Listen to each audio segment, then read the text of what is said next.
ईश्वर को पवित्र नाम रे आपण मानक समस्त को मोर नमस्कार और आज शिक्षा मध्य को आप मान को प्रत्येक को स्वागत जनाए।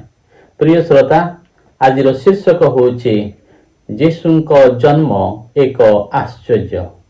यीशु को जन्म एक आश्चर्य। प्रिय श्रोता, आज पर्यंत ए प्रश्न आसुअछि जे प्रभु जीशु ख्रीष्टंकर जन्म किपरि हेइथला बा प्रभु जीशु ख्रीष्टंकर जन्म को अनेक ग्रहण करि पारु नाहंती। आ प्रभु जीशु ख्रीष्टंकर जन्म परे अनेक प्रश्नवाची रही आसुची। तो प्रिय श्रोता, यह सब दिन पई आश्चर्य ही रहिबो तांको जन्म को ग्रहण करिवा एते सहज नुहे, कारण ताहा मनुष्य दृष्टि रे मनुष्य भावना रे एक आश्चर्यर विषय वो अग्रहणीय विषय अटे, कारण ताहा ईश्वरंकर योजना थिला। ईश्वरंकर योजना को बुझिबा मनुष्य पक्षे एते सहज हुए नाही, काहीकि ना आमाने समस्ते मनुष्य आउ सेति पई आमे सब बेले मनुष्य परि ही भाबि थाओ, मनुष्य परि ही देखि थाओ, मनुष्य परि चिंता करि थाओ, मनुष्य परि ही कहि थाओ। आउ ताहा स्वाभाविक अटे। ईश्वर आपण को मत जानते आमे मनुष्य, सेति पई परमेश्वर वाक्य रे कहा जाए मनुष्य ठारे थिबा आत्मा बिना ओ मनुष्य को आउ किए जानि पारे। ठीक से परि ईश्वर को आत्मा बिना ईश्वर को विषय जानिबा एते सहज नुहे। प्रिय माने, आपण पाखरे एक आत्मा अछि ताहाको मनुष्य आत्मा कहा जाए, बा मान को पाखरे आत्मा अछि जाहाको मनुष्य आत्मा कहा जाए। ठीक से परि ईश्वर को भी आत्मा अछि। ईश्वर को आत्मा बिना आमार ईश्वर को विषय सब बुझिबा आम पक्षे संभवपर हुए नाही, ताहा कष्टकर हुए, ताहा मूर्खता परि लागे। तो ईश्वर तांको वाक्य द्वारा प्रकाश करिसंती जगतर ज्ञान ईश्वर निकट मूर्खता मात्र अटे। जगतर ज्ञान द्वारा आमाने ईश्वर को चिन्हिबा जानिबा बा मनुष्य बुद्धि ज्ञान द्वारा तांको जानिबा चिन्हिबा यह कष्टकर अटे। तो प्रिय श्रोता, आज जो प्रकार एक प्रश्न अछि से दिन मध्य से प्रश्न थिला। कौन से प्रश्न थिला आसंतु मु पढु अछि ताहा धर्मशास्त्र लूक लिखित सुसमाचार तार एक पर्वर मु 30 पदरु पढु अछि। सेथिरे दूत तांकु कहिले, आग मरियम भय कर नाही, कारण तुमे ईश्वर को छामुरी अनुग्रह प्राप्त होई अछ। दूत जाउछंती, गाब्रिएल दूत जाउछंती मरियम को निकट को, आउ तांकु से कहउछंती, एथिरे दूत तांकु कहिले, आग मरियम भय कर नाही, कारण तुमे ईश्वर को छामुरी अनुग्रह प्राप्त होई अछ। आउ देख, तुमे गर्भ धारण करी गोटे पुत्र प्रसव करिव ओ ताहांको नाम यीशु देव। यह दूतंक द्वारा वार्ता थिला मरियम को निमंते। आउ देखंतु, गोटे कुमारी को जेते बळे ए वार्ताटा दिया जिवो जे कि बाहा हेई नाहंती, तांकु जदि ए कथाटा कुहा जिवो तांकु किपरि लागिवो। तो एक आश्चर्यर विषय अटे। तो लूक लिखित सुसमाचार एक पर्वर 31 पद जेतेबेला माने पाठ करू, आउ देख, तुमे गर्भ धारण करी गोटे पुत्र प्रसव करिव ओ ताहांको नाम यीशु देव। प्रिय श्रोता माने, एली दूत सीधा सड़क कहउचंती मरियम को, ना तुम्हे गर्भ धारण करिवो आ गोटे पुत्र प्रसव करिवो। गर्भ धारण कला परे कौन से जन्म करिवे, पुओ को ना झियो को, से कथा मध्ये से सठिक कहउचंती, ना तुमे गर्भ धारण करिवो, एक पुत्र प्रसव करिवो, आ ताहांको नाम तुमे कोन देबो, ताहार नाम भी देउछंती, ना तांको नाम यीशु देव। तापर 32 पदे कहउछंती, से महान हेबे ओ परात्परंको पुत्र बोली ख्यात हेबे। प्रभु ईश्वर ताहांको पिता दाऊदंको सिंहासन दान करिवे। पुणी कहाउची कौन, से महान हेबे, परात्परंको पुत्र बोली ख्यात हेबे। कहार पुत्र बोली ख्यात हेबे? परात्परंको पुत्र बोली से ख्यात हेबे। पुणी कौन हेबो ना, प्रभु ईश्वर ताहांको पिता दाऊदंको सिंहासन दान करिवे। ता माने से दाऊदंको सिंहासन रे बसिवे, अर्थात से राजा हेबे। पुणी लिखाइछि, से याकूब वंश उपरे जुगे जुगे राजत्व करिवे। पुणी याकूब वंश उपरे कौन करिवे, से जुगे जुगे राजत्व करिवे।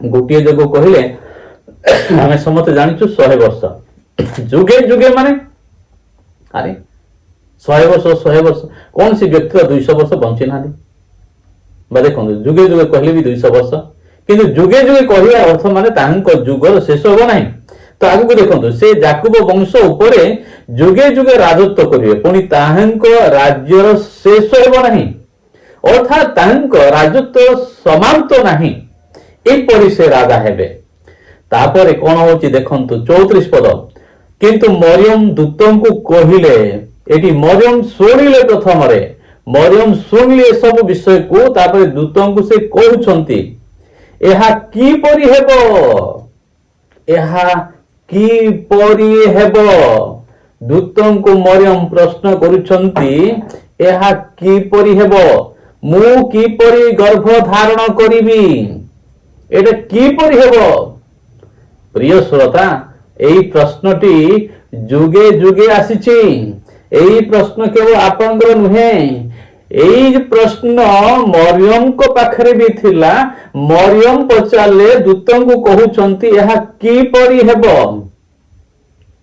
पवित्र आत्मा मो पर अवतरण करिवे परात्पर शक्ति मते आवरिवे जे एहा की परी हेबे जोसो हेबो केमती मु केमती आ गर्भ धारण करिवे केमिति हेबो एटा केमिति हेबो प्रिय श्रोता केमिति हेबो मरियम को पाखरे भी प्रश्न केमिति हेबो काहे कि पुणी मरियम कहउछन मु तो पुरुष को जाने नाही मरियम सफा सफा करी कहउछंती मु तो पुरुष को जानि नाही एहा के परि हेबो एहा की परि हेबो मु तो पुरुष को जानि नाही से सीधा सब कहउछंती मु तो पुरुष को जानिनी एहा की परि हेबो प्रिय श्रोता एई प्रश्नटी जुगे जुगे आसीछि प्रभु जीशु ख्रीस्ट की परि कुमारी गर्भर जन्म ग्रहण कले जन्म हेबार प्रक्रिया आम मानव मनोभावना रे ज्ञान अनुसार बुद्धि अनुसार संतान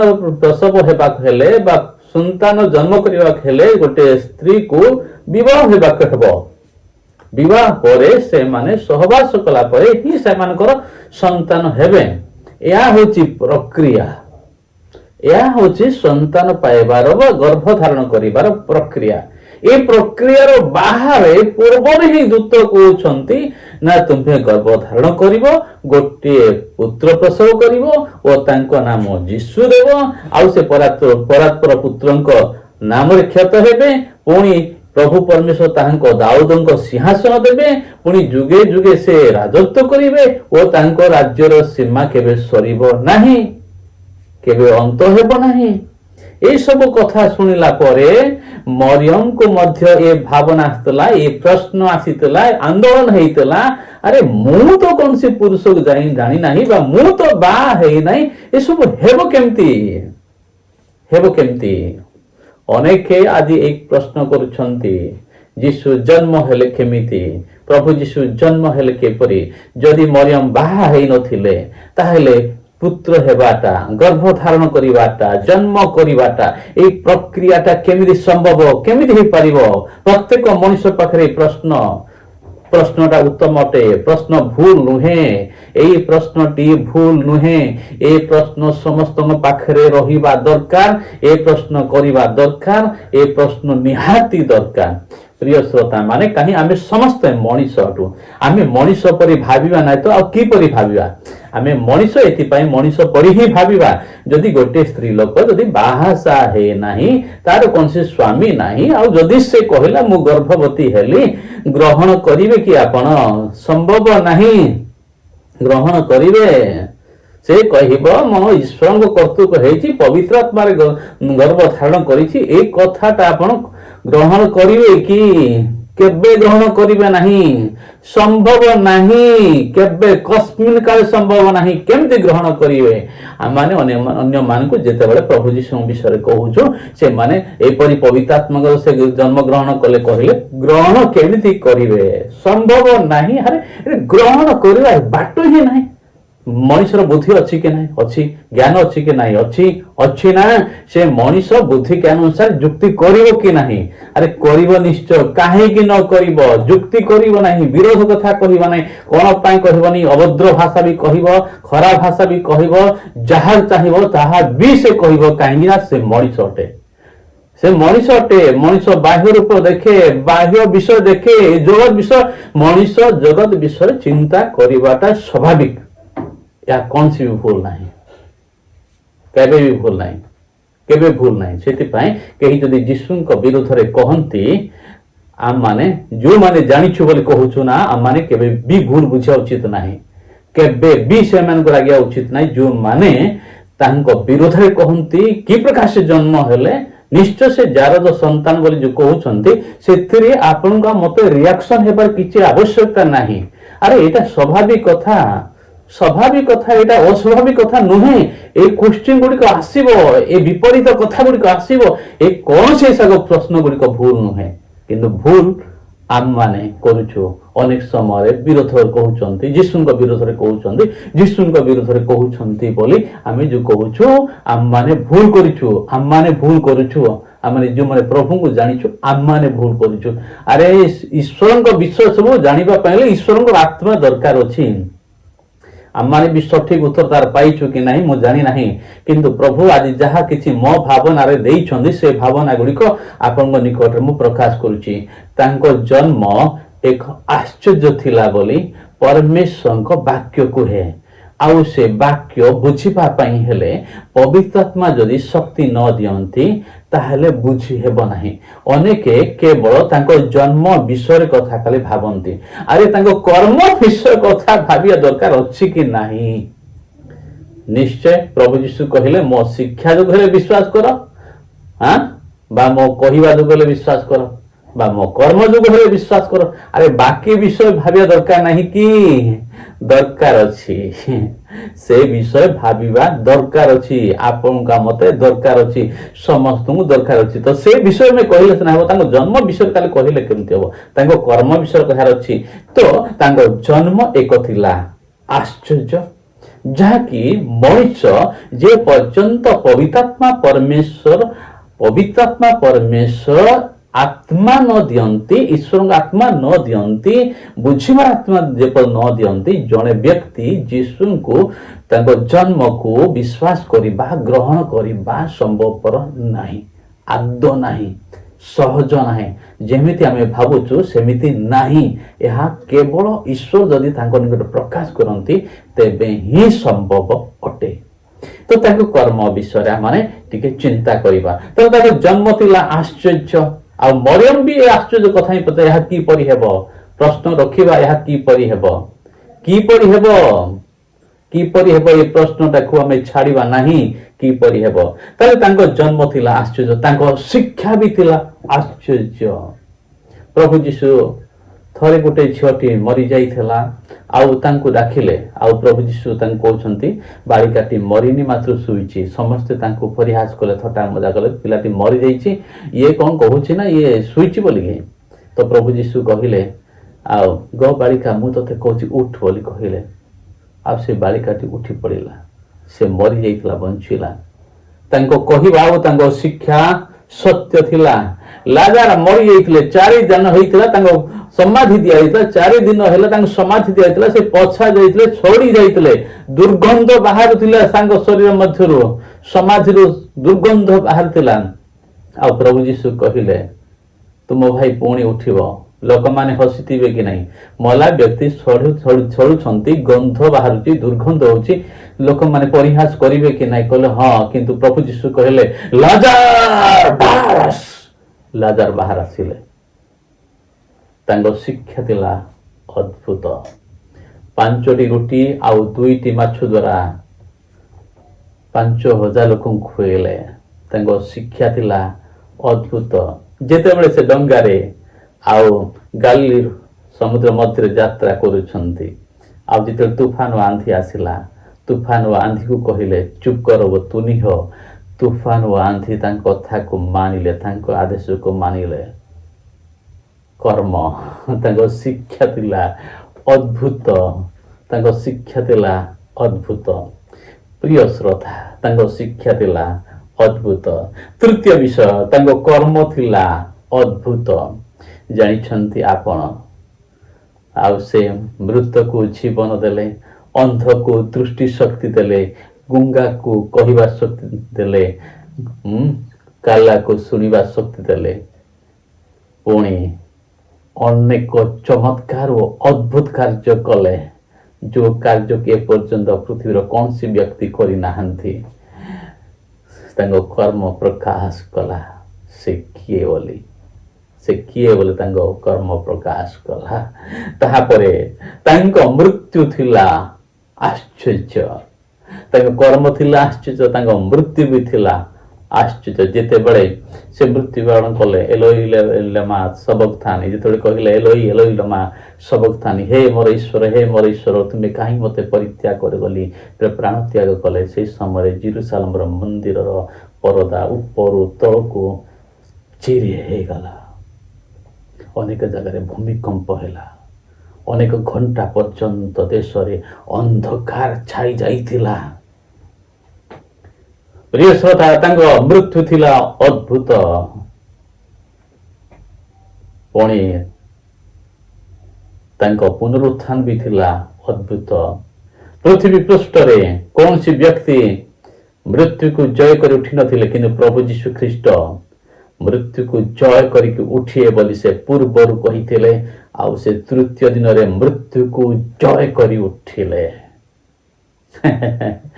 ଗୋଟେ ରାସ୍ତାରେ ଯାଉଥିଲେ, କୁକୁର ଯଦି ଦେଖୁଛୁ ଭୟ କରୁଛୁ ଆମମାନେ, ଗୋଟେ ସାପ ଦେଖିଲେ ଭୟ କରୁଛୁ ଆମମାନେ, ଗୋଟେ ପିମ୍ପୁଡି ଆସିଲେ କାମୁଡିବ ବୋଲି ଭୟ କରୁଛୁ ଆମମାନେ। ଆମ ଘର ଗୁଡିକରେ ମଶା ଗୁଡିକ ବୁଲୁଛି, ମଶା କାମୁଡିଲେ ମ୍ୟାଲେରିଆ ହେବ, ରୋଗ ହେବ ବୋଲି ଭୟ କରୁଛୁ ଆମମାନେ। ହେଲେ ଆମମାନେ ଭୟ କରୁନୁ ଯୋଉ ବ୍ୟକ୍ତି କି ମୃତ୍ୟୁକୁ ଜୟ କରି ଉଠି ଅଛନ୍ତି, ଯୋଉ ବ୍ୟକ୍ତି କି ମୃତ୍ୟୁକୁ ଜୟ କରି ଉଠି ଅଛନ୍ତି, ଯୋଉ ବ୍ୟକ୍ତି କି ଅନ୍ଧକୁ ଦୃଷ୍ଟି ଶକ୍ତି ଦେଲେ, ଯୋଉ ବ୍ୟକ୍ତି କୁ ମୃତକୁ ଜୀବନ ଦାନ ଦେଲେ, ଯୋଉ ବ୍ୟକ୍ତି କି 5ଟି ରୋଟି 2ଟି ମାଛ ଦ୍ୱାରା 5,000 ଲୋକମାନେ ଖୁଆଇଲେ, ଯୋଉ ବ୍ୟକ୍ତି କି ତୁଫାନ ଆନ୍ଧିକୁ କହିଲେ ତୁନି ହୋ ଚୁପ୍ କର ବୋଲି କହିଲେ ତୁନି ହୋ ଚୁପ୍ କରି ରହିଲା, ଯୋଉ ବ୍ୟକ୍ତି କି ପବିତ୍ରାତ୍ମାଙ୍କ ଶକ୍ତି ଦ୍ୱାରା ଏ ପୃଥିବୀରେ ଜନ୍ମ ଗ୍ରହଣ କଲେ, ତାଙ୍କ କର୍ମ, ତାଙ୍କ ଜନ୍ମ, ତାଙ୍କ ଜୀବନ, ତାଙ୍କ ସମସ୍ତ କାର୍ଯ୍ୟ ଦ୍ୱାରା ସେ ସମସ୍ତ ଈଶ୍ୱରଙ୍କ କାର୍ଯ୍ୟକୁ ପ୍ରକାଶ କଲେ। ତାଙ୍କ ଜୀବନ, ତାଙ୍କ କାର୍ଯ୍ୟ, କେବଳ ସେ ସମସ୍ତ କାର୍ଯ୍ୟ ଈଶ୍ୱର କରିପାରନ୍ତି ତାହା ପ୍ରମାଣ କରି ଦେଖେଇଲେ। ତାଙ୍କୁ ଭୟ କରିବା ନାହିଁ, ମଜାକ କରିବା, ଥଟ୍ଟା କରିବା, ପରିହାସ କରିବା, ଡ୍ୟାନ୍ସ କରିବା, ଯାହା ଚାହିଁବା ତାହା କହିବା, ହେଇପାରେ ସେ ମୃତ୍ୟୁ ଓ ପାତାଳ କଞ୍ଚି ତାଙ୍କ ପାଖରେ ଥିବ। ଯେତେବେଳେ ମଲା ପରେ ସ୍ୱର୍ଗକୁ ଯିବା ବୋଲି ଆଶା କରୁଛୁ, ତ ସେ ସ୍ୱର୍ଗ ଓ ପୃଥିବୀର ସମସ୍ତ ଅଧିକାର ତାହାଙ୍କର ଅଛି, ତାହାଙ୍କ ପାଖରେ ଅଛି। ହେଇପାରେ ସେଇଠି ସେ ଜାଗାରେ ଠିଆ ହେଇଥିବେ, ଆଦେଶ କରିବେ ଦୂତ ଓ ଶୈତାନ ନିମନ୍ତେ ବନା ଯାଇଥିବା ନରକକୁ ଯାହା କହିଲେ ନରକକୁ ଯିବେ। ସେଇ ଯଦି ଠିଆ ହେଇଥିବେ, ନରକକୁ ପଠେଇ ଦେବେ। ତା ପୂର୍ବରୁ ଗୋଟେ ପିମ୍ପୁଡିକୁ ଡରୁଛୁ, ଜନ୍ଦାକୁ ଡରୁଛୁ, ମଶାକୁ ଡରୁଛୁ, ସାପକୁ ଡରୁଛୁ, ବିଲୁଆକୁ ଡରୁଛୁ, ଆମେ କୁକୁରକୁ ରାସ୍ତାରେ ଗଲାକୁ ଡରୁଛୁ, ଆମେ ତାହାଙ୍କୁ ଭୟ ଲାଗୁନି, ତାହାଙ୍କୁ ଭୟ ଲାଗୁନି। ଯାହାଙ୍କ ହାତରେ ସ୍ୱର୍ଗ ଓ ପୃଥିବୀର ସମସ୍ତ ଅଧିକାର ଅଛି, ସେ ଯଦି ଈଶ୍ୱର ହେଇନଥାନ୍ତେ ମୃତକୁ ଜୀବନ ଦେଇଥାନ୍ତେ କି? ଯଦି ସେ ଈଶ୍ୱର ହେଇନଥାନ୍ତେ 5ଟି ରୋଟି 2ଟି ମାଛ ଦ୍ୱାରା 5,000 ଲୋକ ଖୁଆଇଥାନ୍ତେ କି? ଯଦି ସେ ଈଶ୍ୱର ହେଇନଥାନ୍ତେ ତାହେଲେ ଲାଜାର ମରି ଯାଇକି ପଚି ଯାଇଥିଲେ, ସରି ଯାଇଥିଲେ, ତାଙ୍କୁ କହିଲେ ଲାଜାର ବାହାର ଆସ ବୋଲି ସେ ବାହାର ଆସିଲେ। ସେ ଯଦି ଈଶ୍ୱର ହେଇନଥାନ୍ତେ ତାହେଲେ ବାଟିମେ ଅନ୍ଧର ଚକ୍ଷୁକୁ ଦୃଷ୍ଟି ଶକ୍ତି ଦେଇଥାନ୍ତେ କି? ସେ ଯଦି ଈଶ୍ୱର ହେଇନଥାନ୍ତେ ଲେଙ୍ଗାକୁ ଚାଲିବା ପାଇଁ ଶକ୍ତି ଦେଇଥାନ୍ତେ କି? କିପରି ଦେଇଥାନ୍ତେ, କୋଉଟାରେ ଦେଇଥାନ୍ତେ? ଯଦି ସେ ଈଶ୍ୱର ହେଇନଥିଲେ ଆଜି ବି ତାଙ୍କ ନାମରେ ଅଦ୍ଭୁତ ଓ ଚମତ୍କାର କାର୍ଯ୍ୟ ହଉଛି, ତାହା କଣ ହେଇଥାନ୍ତା କି? ଧାର୍ମିକ ବୋଲି ନିଜକୁ ଆମମାନେ ପ୍ରତାରଣା କରି ନରକକୁ ଯିବା ପାଇଁ କାହିଁକି ଆମମାନେ ପ୍ରକୃତ ଈଶ୍ୱରଙ୍କୁ ଆମମାନେ ପ୍ରତାରଣା କରୁନାହୁଁ, କିନ୍ତୁ ନିଜକୁ ପ୍ରତାରଣା କରୁଛୁ। ଅନନ୍ତ ଜୀବନ ମୃତ୍ୟୁ ଉପରେ ବିଜୟ ଦେବା ପାଇଁ ଯେ ଆସିଥିଲେ ତାହାଙ୍କୁ ପରିହାସ କରିକି ଯେତେବେଳେ ତାଙ୍କ ପାଖକୁ ଯଦି ଯିବା, ସେତେବେଳେ ଅବସ୍ଥା କ'ଣ ହେବ ଆମମାନଙ୍କର? ହେଇପାରେ ପୃଥିବୀର ବହୁତ ଜ୍ଞାନୀ ପଣ୍ଡିତ ହେଇଛୁ, ମସଲ୍ସ ପାୱାର ଅଛି, ବଡି ପାୱାର ଅଛି, କ୍ଷମତା ଅଛି, ସବୁ ଅଛି, ମୃତ୍ୟୁକୁ ଜୟତ କରିବାର କ୍ଷମତା ନାହିଁ ନା ଆମର? ଯଦି ସେ ଆପଣଙ୍କୁ ମତେ ପ୍ରମାଣ କରି ଦେଖେଇ ସାରିଛନ୍ତି ସେ ହେଉଛନ୍ତି ପୁନରୁତ୍ଥାନ ଓ ଜୀବନ, ଯେ ତାଙ୍କଠାରେ ବିଶ୍ୱାସ କରନ୍ତି ଯଥାପି ମରିବେ ତଥାପି ସେ ବଞ୍ଚିବେ, ତାହେଲେ ସେ ଆପଣଙ୍କୁ ମୃତ୍ୟୁ ପରେ ଜୀବନ ଦେବା ପାଇଁ ଆପଣଙ୍କୁ ଯାଚୁଛନ୍ତି, ତାଙ୍କ ବିରୁଦ୍ଧରେ କହିକି କ'ଣ ଭଲ କରୁଛନ୍ତି? ତାଙ୍କଠାରୁ ଆଉ ଉତ୍ତମ ଶିକ୍ଷା, ତାଙ୍କଠାରୁ ଅଦ୍ଭୁତ କର୍ମ ଆଉ କିଏ ସାଧନ କରିଛନ୍ତି ଏ ପୃଥିବୀ ପୃଷ୍ଠରେ? ତାଙ୍କ ଜନ୍ମରେ ଖାଲି ଅଟକି ଯାଆନ୍ତୁ ନାହିଁ ନା। ଈଶ୍ୱରଙ୍କୁ କେଉଁ କାମ କରିବା ଅସମ୍ଭବ? ଈଶ୍ୱରଙ୍କ ଦ୍ୱାରା କେଉଁ କାମ ଅସମ୍ଭବ ଅଟେ? ସାଇନ୍ସ ଯେତେ ଦୂର ବି ଯାଉନା କାହିଁକି ଆଉ ଗୋଟେ ପୃଥିବୀ ବନେଇ ପାରିଲା କି? ସାଇନ୍ସ ଯେତେ ଦୂରକୁ ଯାଉନା କାହିଁକି ଆଉ ଗୋଟେ ଚନ୍ଦ୍ର ବନେଇ ପାରିଲା କି? ସାଇନ୍ସ ଯେତେ ଦୂରକୁ ବି ଯାଉନା କାହିଁକି ଆଉ ଗୋଟେ ସୂର୍ଯ୍ୟ ବନେଇଲା କାହିଁକି? ସାଇନ୍ସ ଯେତେ ଦୂରକୁ ଯାଉନା କାହିଁକି ଗୋଟେ ମଣିଷକୁ ଆଉ ଗୋଟେ ମଣିଷକୁ ବନେଇ ପାରୁଛି କି?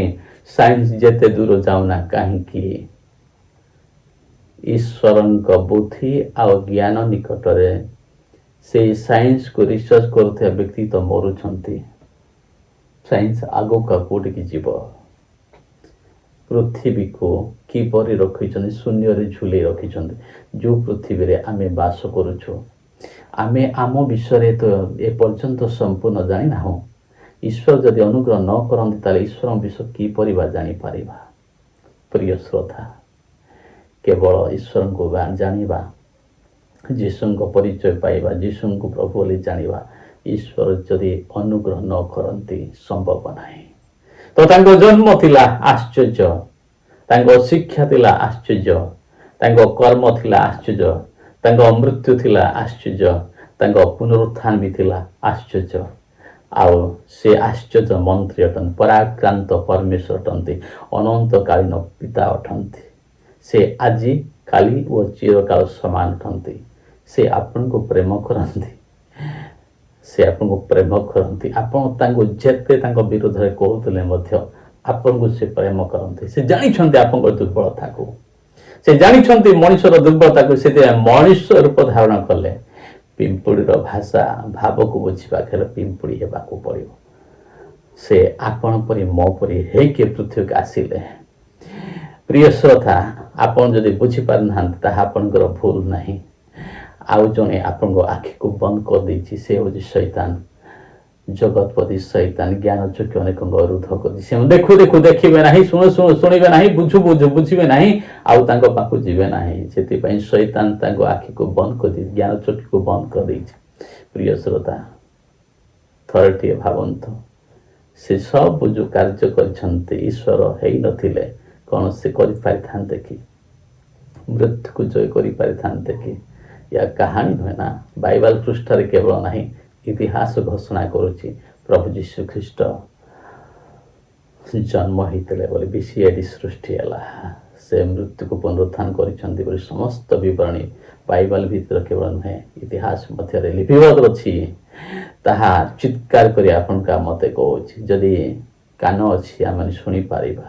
ଭାବନ୍ତୁ, ନାହିଁ କେବଳ ତାଙ୍କ ଜନ୍ମ ଭିତରେ ରୁହନ୍ତୁ ନାହିଁ, ବାହାରିକି ତାଙ୍କ କର୍ମକୁ ଦେଖନ୍ତୁ, ତାଙ୍କ ଶିକ୍ଷାକୁ ଦେଖନ୍ତୁ, ତାଙ୍କ ମୃତ୍ୟୁକୁ ଦେଖନ୍ତୁ, ତାଙ୍କ ପୁନରୁତ୍ଥାନକୁ ଦେଖନ୍ତୁ। ଆଉ ଈଶ୍ୱର ଯଦି ଅନୁଗ୍ରହ କରୁଛନ୍ତି, ମନ ପରିବର୍ତ୍ତନ କରନ୍ତୁ। ଆଉ ହେ ଖ୍ରୀଷ୍ଟିଆନ ଭାଇ ଭଉଣୀମାନେ, ପ୍ରଭୁଙ୍କ ପାଖରେ ସ୍ଥିର ରୁହନ୍ତୁ। ଏସବୁ ଯେ ସଫଳ ହେଲା, ଆଉ ଗୋଟେ ତ ବାକି ରହିଛି ସଫଳ ହେବା ପାଇଁ ନା, ସେ ଆସିବେ ଆଉ ଆମକୁ ନେଇଯିବେ। ତାଙ୍କର ଆଗମନ ହେବ। ସେଥିପାଇଁ ପ୍ରାର୍ଥନା ସହିତ ପବିତ୍ର ଜୀବନ କାଟିକି ଅପେକ୍ଷା କରିବାର ଆବଶ୍ୟକତା ଅଛି। ପ୍ରଭୁ ଆପଣମାନଙ୍କୁ ସମସ୍ତଙ୍କୁ ଆଶୀର୍ବାଦ କରନ୍ତୁ। ନମସ୍କାର।